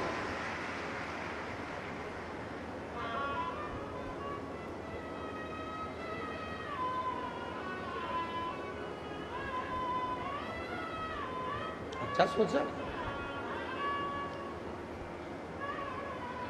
अपने मन में जब अच्छा लेकर आओगे, अपने चित्त में जब अच्छा लेकर आओगे, अपने विचारों में जब अच्छा लेकर आओगे, तो अच्छा होना प्रारंभ होगा। एक पत्र और है। मैं गीता पत्नी नवीन कुमार, गांव गंगवा, जिला हिसार की रहने वाली हूं। बाबा, एक लोटे जल क्या वर्णन करूं, 8 साल से सरकारी नौकरी की तैयारी कर रही थी, पर बाबा हर बार 1 या 2 नंबर से रह जाती थी। मैंने हर तरह की तैयारी करी पर नहीं हो पाया। तब 2023 में मेरे मायके सिरसा गई हुई थी। मेरी मम्मी ने बताया कि टीवी पर कथा आती है, तू यह कथा सुना, शुरू कर, बाबा सबको नौकरी देता है, तेरी भी लग जाएगी। तो मैंने कहा मम्मी, जब तैयारी ही छोड़ दी तो फिर नौकरी कैसे लगेगी? अब तो मेरा मन उचट गया, अब मुझे नौकरी नहीं करना, पर बाबा तो देगा, तू चिंता मत कर। तू एक बार कहीं ना कहीं पंडाल में बैठकर कथा सुन ले बस। मेरी मायके में मेरी माँ ने कहा तू एक बार, मैंने पशुपति व्रत किया, सिरसा में तारा बाबा की कुटिया में कथा हो रही थी। 27 फरवरी 2024 को मैं कथा सुनने के लिए गई। पंडाल में बैठकर तारा बाबा की कुटिया में शिव पुराण की कथा को नमन कर कर मैंने वहां की मिट्टी को सिर पर लगाकर कहा, बाबा अगर तू सच है और तू सीहोर वाले बाबा की सुनता है तो मैं तुझे तब मानूंगी जब तू मेरी नौकरी लगा दे। गुरुदेव, जो एग्जाम मैंने दिया था, जैसे ही 27 फरवरी 2024 को मैं कथा सुनकर घर भी नहीं पहुंची, उससे पहले ही मेरा नौकरी लग गया। और बाबा को मैं आज दंडवत प्रणाम करने के लिए आई हूं कि मुझे घर में जाते जाते ही मुझे मोबाइल पर सूचना मिल गई कि मेरी नौकरी लग गई। आज बाबा की कृपा से देखो तो सरी गुरु जी, बाबा ने कितनी कृपा करी है कि आज इसी पंडाल में मैं स्वयं भी ड्यूटी कर रही हूं और बाबा की कृपा से मेरी नौकरी लग गई है। आई है, मेरा फोटो ये लगाया। और जो जैसी भावना लाया वो वैसा, अगर आए हो तो आ सकते हैं, नहीं खाली उसे लौटाया वो मन ही मन हर्षाया, और कर दिया माला माल काशी वाले ने, लुटा दिया भंडार काशी वाले ने, लुटा दिया भंडार काशी वाले ने, कर दिया माला। 24 साल के बाद हुआ है। एक बार जोरदार ताली बजा दो जरा सभी। कर दिया माला मार काशी वाले ने, कर दिया माला माल काशी वाले। जोरदार ताली बजाओ। बाबा पर भरोसा कर कर 24 वर्ष के बाद प्राप्त हुई।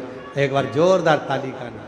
लुटा दिया भंडार काशी वाले ने, कर दिया माला माल काशी वाले। एक बात है, हरियाणा वालों में एक चीज हमने देखी, जो चीज देखी है वो बोलने में पीछे नहीं हटना चाहिए। जगह जगह कथा करने गए, वहां पर लोग अपना बेलपत्र लेकर जाते हैं, पर हरियाणा में जितनी भी मेरी जीजियाँ यहाँ बेलपत्र लेने आई ना, वो एक बात जरूर बोली, हमारे आसपास में जितनी बैठी है ना उनकी भी तो दे दो।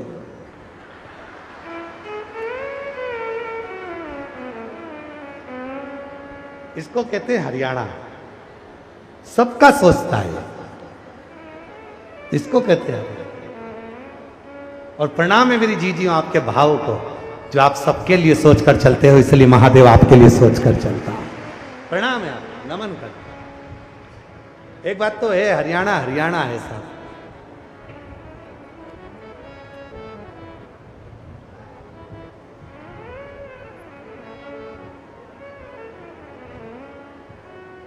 वो लोग कहते थे ना, ए ताऊ थारा दिल तो घना मोटा है रे, तो वो यहां समझ में आता है कि हृदय बड़ो बाबा की कृपा से बहुत चौका।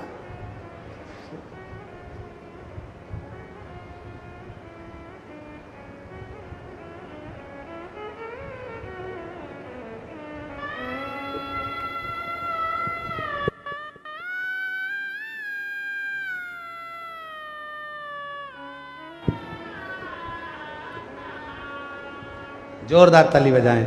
जीजी ने सिरसा कथा सुनी थी और पूर्ण विश्वास के साथ।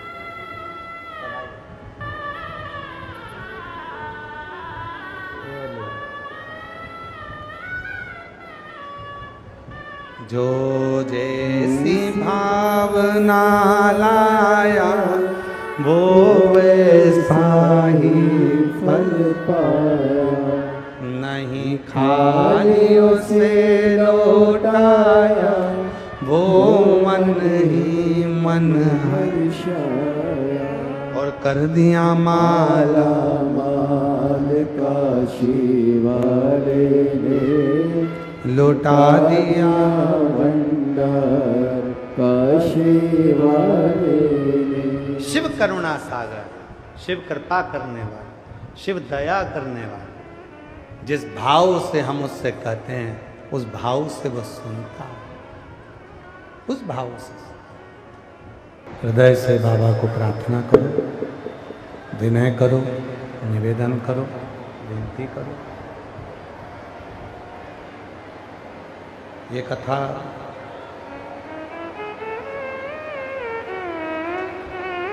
सत्रह मई से 23 मई तक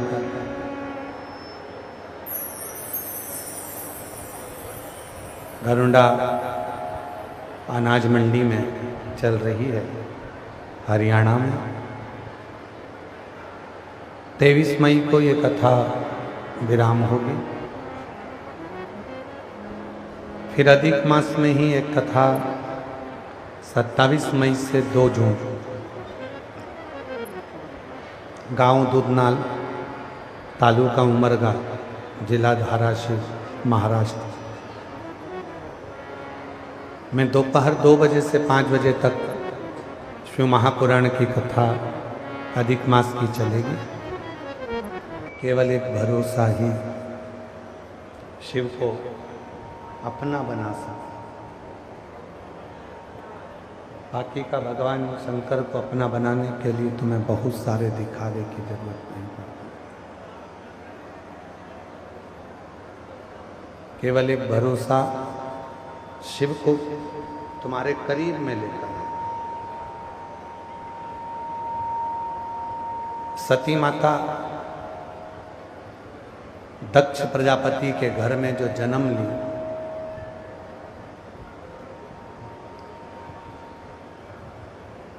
पिता ने तो सोच लिया था कि इनका विवाह मैं शिव के साथ नहीं करूंगा,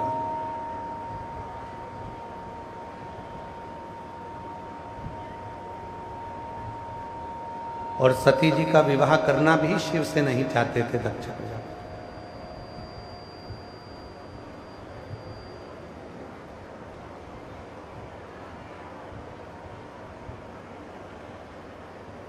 सती माता का विवाह दक्ष प्रजापति शिव जी से नहीं करना चाहते।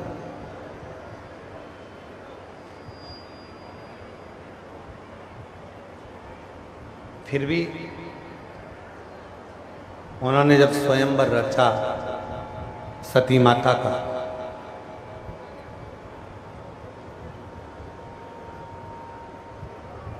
उस स्वयंवर में सबको बुलाया, पर शिव जी की एक मूर्ति बनाकर दरवाजे पर खड़ी कर दी, जिससे आने वाले देवताओं को ये लगे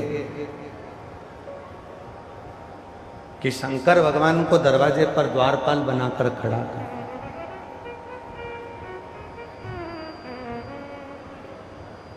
तो भी शिव करुणा करते हैं। जैसे आपको कथा में कहा था, अपने घर के दरवाजे पर जब हम श्री शिवाय नमस्तुभ्यम का स्टिकर चिपका देते हैं, अपने घर के दरवाजे पर श्री शिवाय नमस्तुभ्यम लिख देते हैं, लगा देते हैं, चिपका देते हैं, गाड़ी पर लिख देते हैं, ऑटो पर लिख देते हैं, तो वो तुम्हारा घर नहीं रहता, वो शिव का धाम हो जाता। और तुम्हारे जीवन की उस घर में रहने वाले की जितने भी दुख हैं, जितनी तकलीफें हैं, जितने कष्ट हैं, जितनी परेशानियां हैं, जिसके भी घर के दरवाजे पर श्री शिवाय नमस्तुभ्यम लिखा है, उसके जीवन के जितने दुख हैं वो उसके नहीं होंगे, वो देवाधिदेव महादेव के होंगे, और महादेव ही उसको हल करें, महादेव ही उसको हल करें।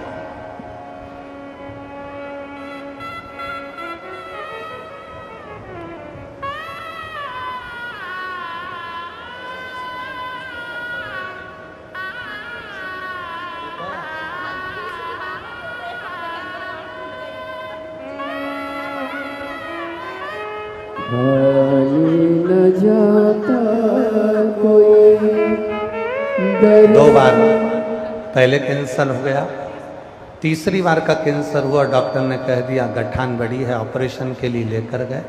इस बहन का विश्वास इतना प्रबल था, सीहोर से लाई हुई रुद्राक्ष का जल पीना चालू करा, शिव जी को जल चढ़ाकर आचमन करना प्रारंभ करा। जब ऑपरेशन कक्ष में लेकर गए और जांच चालू हुई तो जो गठान थी ऑपरेशन के लिए कैंसर की, वो गठान गल चुकी थी और बहन बाबा को यहाँ नमन करने के लिए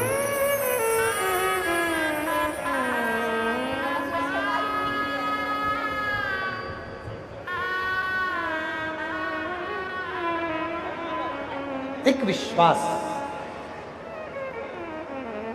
एक भरोसा, एक दृढ़ता जो जीवन की है वो सुख प्रदान करती है। महाराज शिव जी को बाहर खड़ा कर दिया दक्ष प्रजापति ने।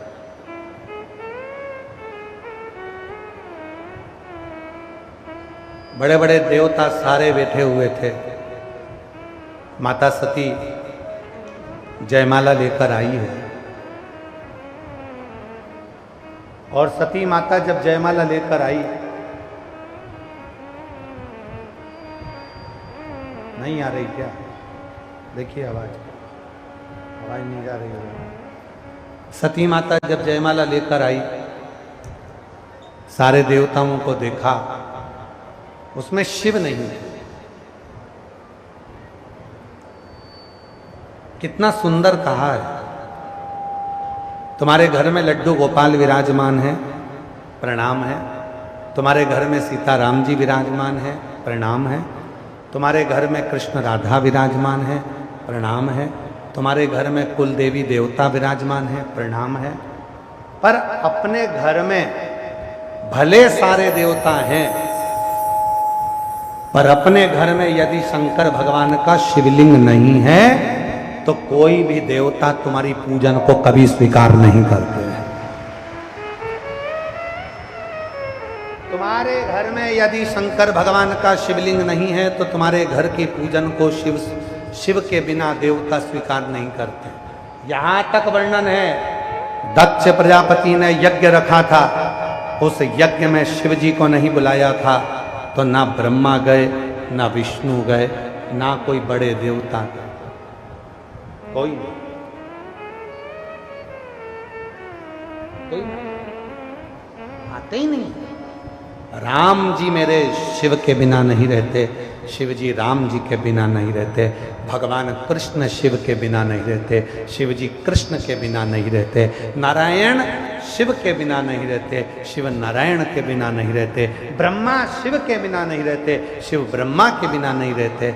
अगर तुम्हारे घर में सब देवता हैं, लड्डू गोपाल भी हैं, कृष्ण राधा भी हैं, सब हैं, और अगर तुम्हारे घर में शंकर का छोटा सा शिवलिंग नहीं है तो समझ लेना कि वो देवता तुम्हारी पूजन को स्वीकार नहीं कर रहे।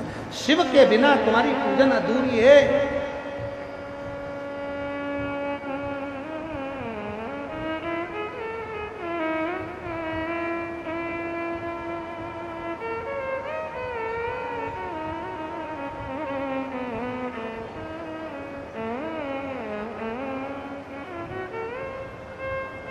गिरिराज बाबा की परिक्रमा करते हैं, गोवर्धन नाथ जी की परिक्रमा करते हैं तो बीच में चकलेश्वर पड़ता है।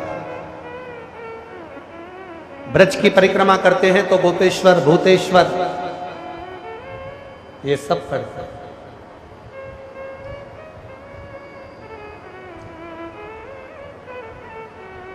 बिना शिव के, बिना शंकर के सारी पूजन, सारे देवताओं की आराधना, साधना शून्य।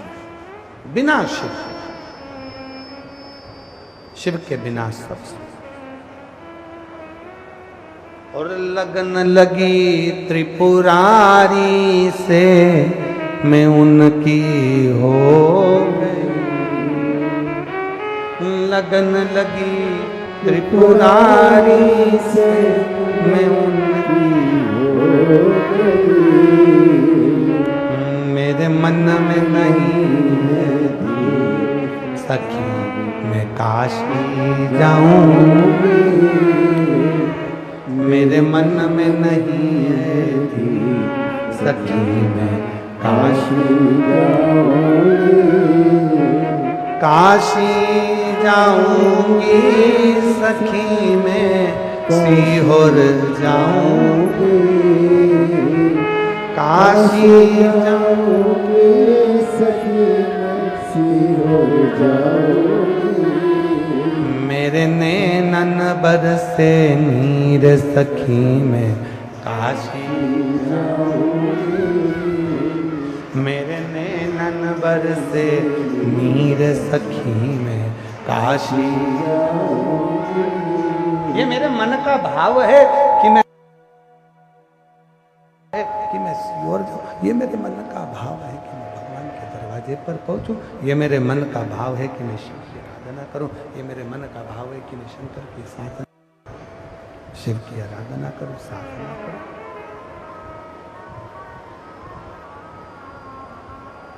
सती मैया माला लेकर चली, सारे देवता विराजमान, सब बैठे। सती मैया जयमाला लेकर चली है, सब सारे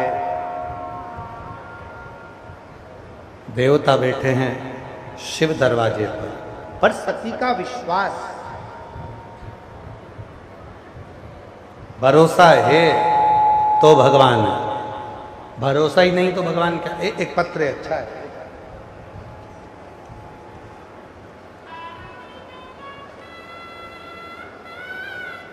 पत्र देखिएगा,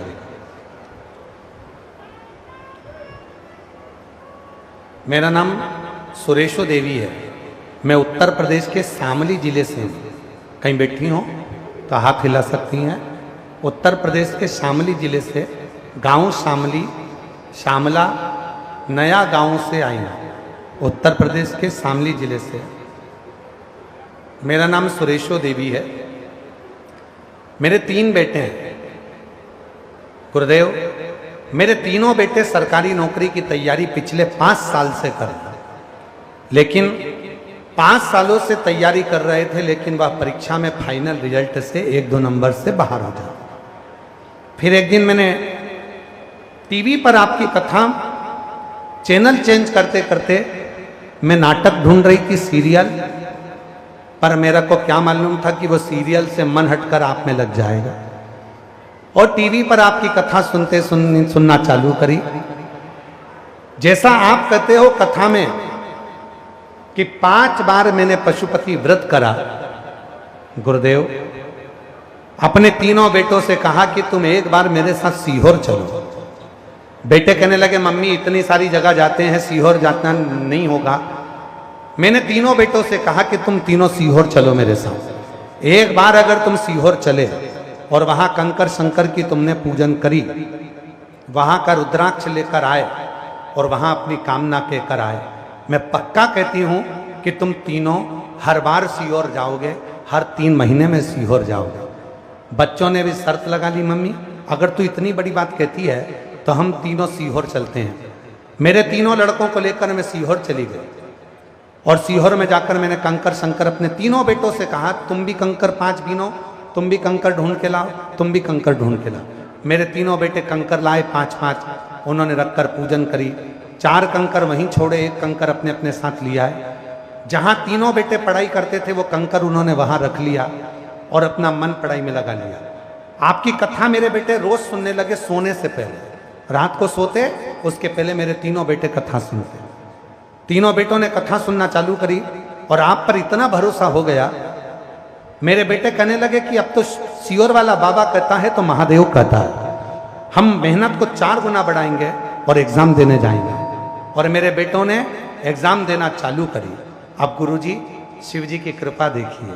सबसे पहले मेरे बड़े बेटे की नौकरी बाबा की कृपा से तहसील में एक अच्छे पद पर लग गई। मैं बाबा को यहाँ नमन करने के लिए आई। अब दूसरा, उसके 3 महीने के बाद मेरे दूसरे बेटे की नौकरी इंडियन आर्मी में लग गई। मैं बाबा को नमन करने आई हूँ।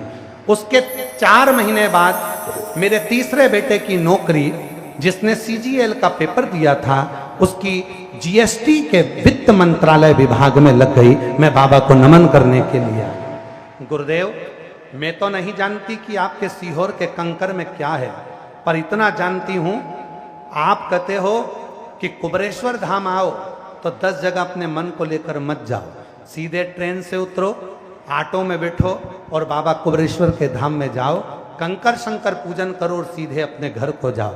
वही की वही मैंने किया और आज मेरे तीनों बेटे की नौकरी सरकारी लग गई। मैं बाबा को यहाँ धन्यवाद देने के लिए आई हूँ।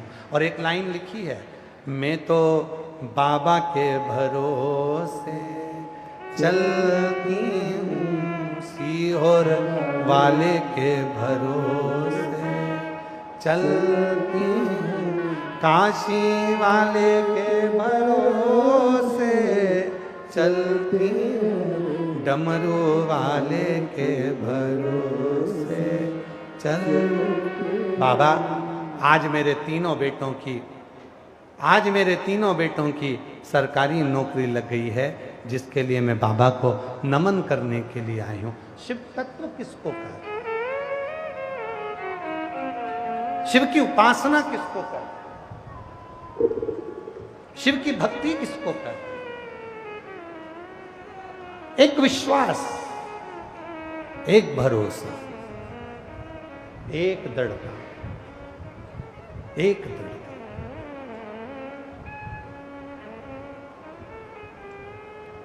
और वो विश्वास, वो भरोसा, वो दृढ़ता जीवन का सुख देने वाला, जीवन का सुख।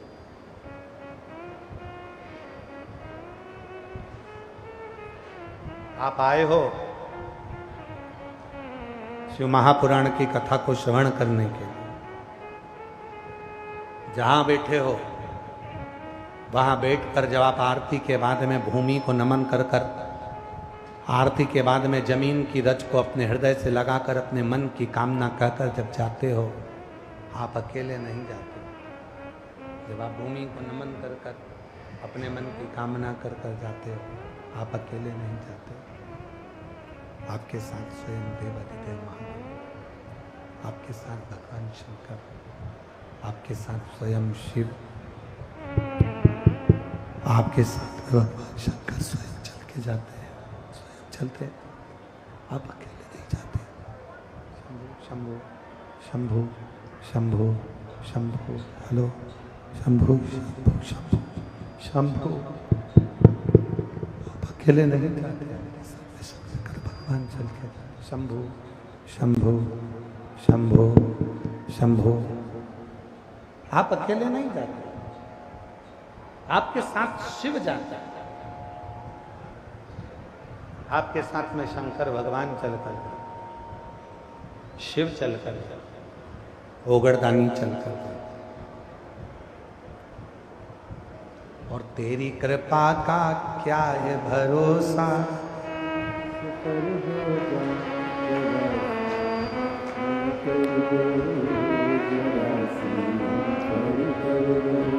ये हम नहीं बोलेंगे, आप सबको बोलना है, क्योंकि चरासी हम पर कर दो, तुम पर भी होना चाहिए। तेरी कृपा का क्या है भरोसा, कब किस पर हो जरा हम पर कर दो, जरा हम पर कर दो। जिस पर भी हो गई तेरी कृपा करुणा, वो भव पार हुआ, भव पार हुआ।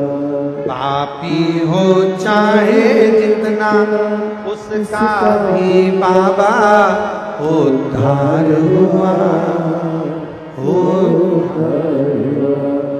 किद्ध अजामिल गणिका जैसे तेरे मन को जरा सी हम पर कर दो, जरा सी हम पर कर दो। तेरी कृपा का क्या है भरोसा, कब किस पर हो जाए, जरा सी हम पर कर दो, जरा सी हम पर कर दो। शिव कथा कहती है, भगवान शंकर का चरित्र कहता है, सती मैया का विश्वास प्रबल था।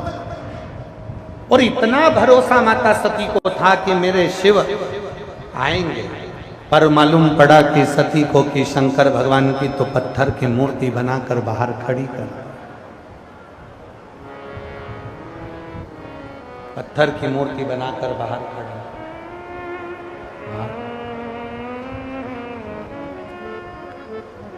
सती ने छोड़ा सब कुछ, माला लेकर सती माता दौड़ पड़ी, और दौड़ती दौड़ती सती माता जो दरवाजे पर शंकर जी की मूर्ति थी, उस मूर्ति पर ही सती माता ने अपनी वो जयमाला पहना दी। जैसे ही जयमाला मूर्ति को पहनाई, वैसे ही मेरे ओघड़दानी उस मूर्ति में से प्रकट हो गए। उस मूर्ति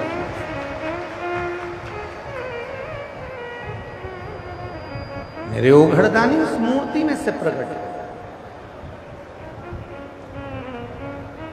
सती को अपना। लोग कहते हैं क्या जिस मूर्ति को हम जल चढ़ाते हैं वो मूर्ति क्या हमारी बात सुनती है?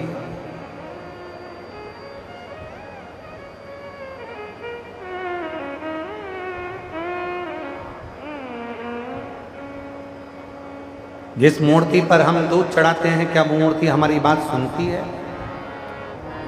मेरी जीजियों,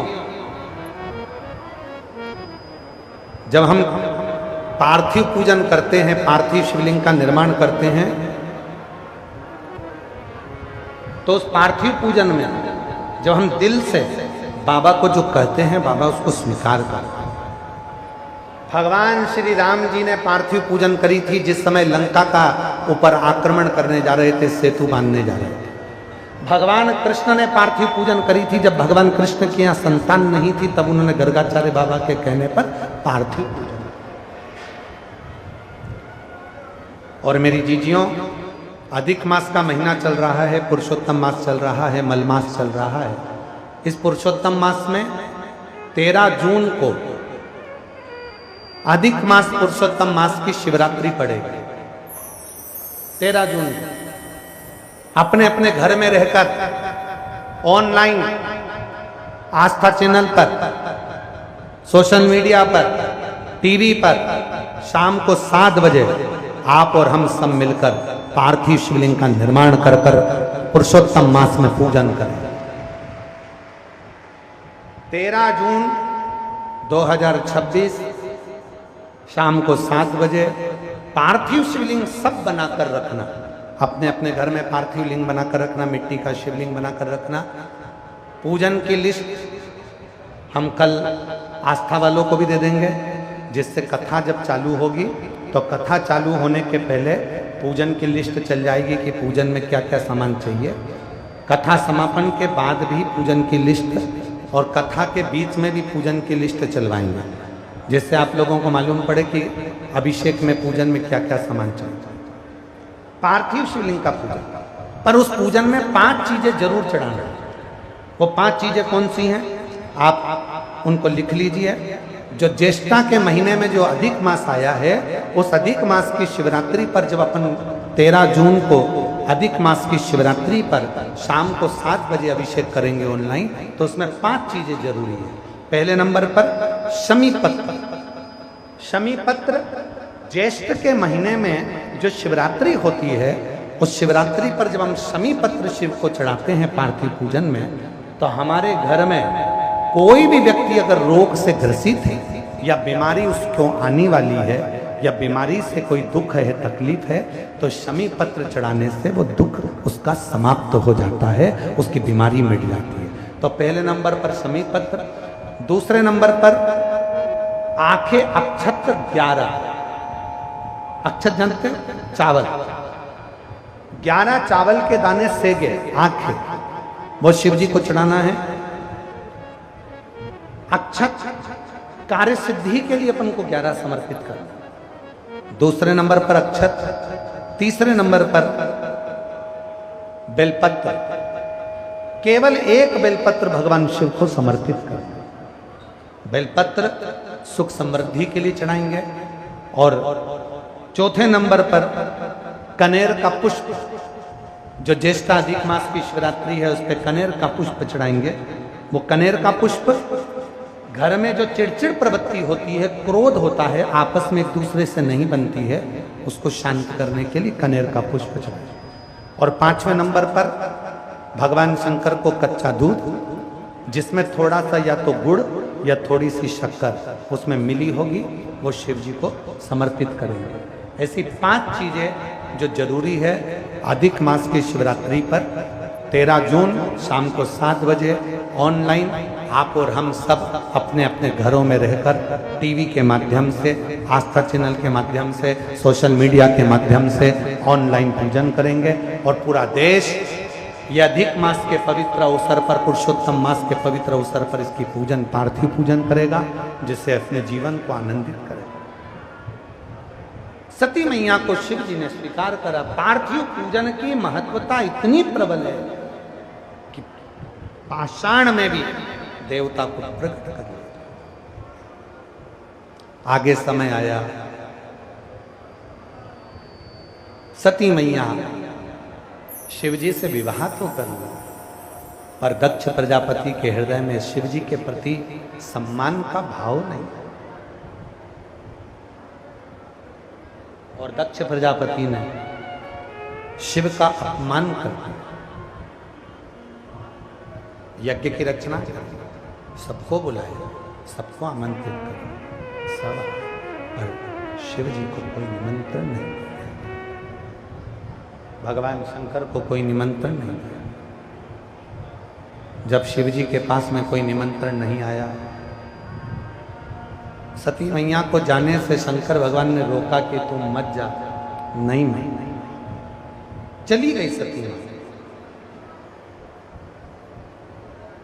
और माता सती जैसे ही गई अपने पिता के घर में, देखा कि सबका सम्मान था पर मेरे पति का कोई सम्मान नहीं।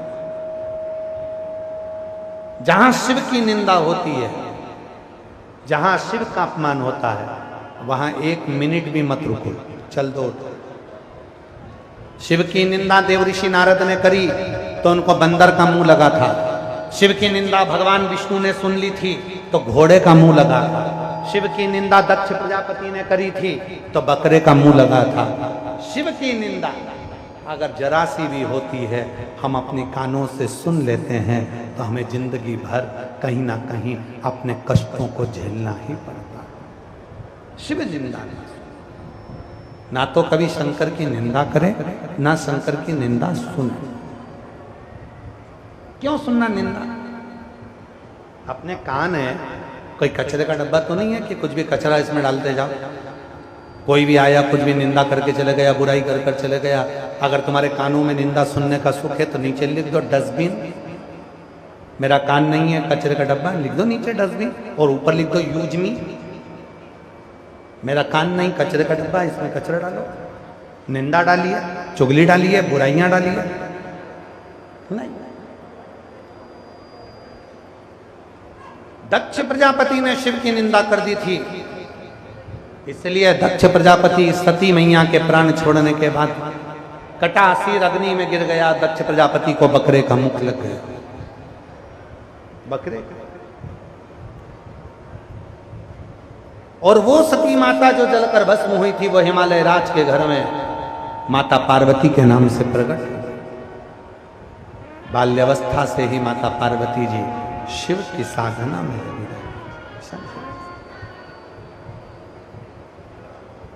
और महादेव नमन चरणों में स्वीकार कीजिए, सबका किया है मेरा भी उद्धार कीजिए, उद्धार कीजिए। हे त्रिपुंडधारी, हे त्रिशूलधारी, चरणों में तेरे बाबा जी पावन हैं चारों, तेरी देव करते वंदना, पूजे सीताराम। हो जाए पूरी कामना, हो जाए अपना उपकार कीजिए। सबका किया है मेरा भी उद्धार कीजिए, उद्धार कीजिए। पार्वती मैया ने तप किया, शिव जी प्रसन्न हो गए। माता पार्वती के साथ शिव जी का मंगल विवाह हो रहा है। जोरदार ताली बजाएं। भगवान शंकर और पार्वती आ रहे हैं। शिव पार्वती जी का मंगल विवाह हो रहा है। माँ पार्वती जी शिव जी के गले में जयमाला पहना रही हैं। जोरदार ताली बजाएं। हर हर। और भगवान शंकर माँ पार्वती जी के गले में जयमाला पहना रहे हैं। हर हर महान। भगवान शंकर का मंगलमय विवाह हुआ है। बड़े आनंद से आज तृतीय दिवस की कथा यहाँ विराम होती है। कल कथा का चौथा दिवस रहेगा। सुंदर आरती का क्रम प्रारंभ होगा। ये जो कथा गरुड़ा में चल रही है हरियाणा में, ये कथा 23 मई को पूरी होगी और 27 मई से 2 जून तक दूधनाल तालुका उमरगा जिला धाराशिव महाराष्ट्र में कथा होगी 2 बजे से 5 बजे तक। फिर उसके से 2 जून तक दूधनाल तालुका उमरगा जिला धाराशिव महाराष्ट्र में कथा होगी 2 बजे से 5 बजे तक। फिर उसके बाद में 18 से 24 जून तक दोपहर 2 बजे से 5 बजे तक भटिंडा पंजाब में कथा रहेगी। ऐसे ही कथाओं के क्रम चलते रहेंगे। बड़े भाव से आरती के नाम जिनके लिए जाएं वो आरती में सम्मिलित हों। बहुत बहुत आनंद के साथ आरती करें और अपने जीवन को धन्य बनाएं। हर हर। हमारे बीच में दंडी स्वामी महामंडलेश्वर श्री सविदानंद स्वामी जी आए हुए हैं। एक बार उनके लिए भी जोरदार ताली बजाकर स्वागत, वंदन, अभिनंदन।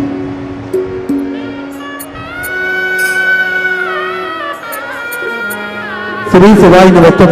सभी भक्तों को हर हर महादेव। सुंदर आज तीसरे दिवस की कथा हम सभी ने श्रवण करी। कथा अमृत का लाभ हम सभी ने लिया और कल चतुर्थ दिवस की कथा में हम सभी दोपहर 1 बजे से 4 बजे तक प्रवेश करेंगे, कथा अमृत का लाभ लेंगे।